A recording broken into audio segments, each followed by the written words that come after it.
இப்ப நான் சொல்றதெல்லாம் உனக்கு புரியாது. நீ தனியா குடும்பம் நடத்தும் போதுதான் நான் சொன்னது எல்லாமே உனக்கு புரியும். நான் இது வரைக்கும் உன்கிட்ட கண்டிப்பா நடந்தது உன் மனசை காயப்படுத்திருந்தா நீங்க 2 பேரும் என்ன மன்னிச்சிருங்க. அத்தை, என்ன மன்னிச்சிருங்க அத்தை. ஏய், இது புடி. எந்திரி, எந்திரிமா. நான் உங்களை பத்தி புரிஞ்சுக்காம ரொம்ப தப்பு பண்ணிட்டேன். பணம் தான் வாழ்க்கையில ரொம்ப முக்கியம்னு நினைச்சிட்டேன்.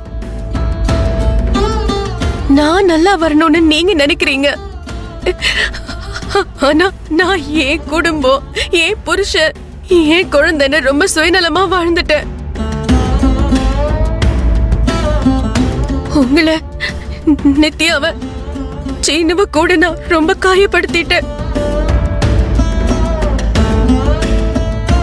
அன்புனா என்ன, பாசம்னா என்னன்னு இப்ப புரிஞ்சுக்கிட்டே அத்தை. அத்தை, நான் நிறைய தப்பு பண்ணிருக்கேன். என்ன ப்ளீஸ் மன்னிச்சிருங்க.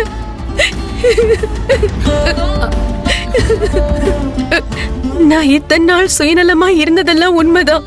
தனி கொடுத்தன போகணும்னு ஆசைப்பட்டதெல்லாம் உண்மைதான். ஆனா இப்ப எனக்கு அந்த ஆசையெல்லாம் இல்ல, போயிடுச்சு.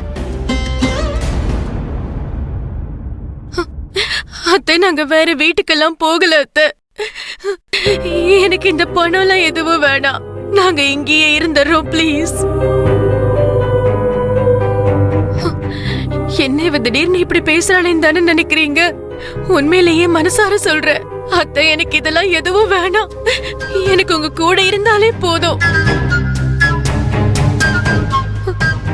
நீங்க என்ன சொன்னாலும் நான் கேட்பேன்.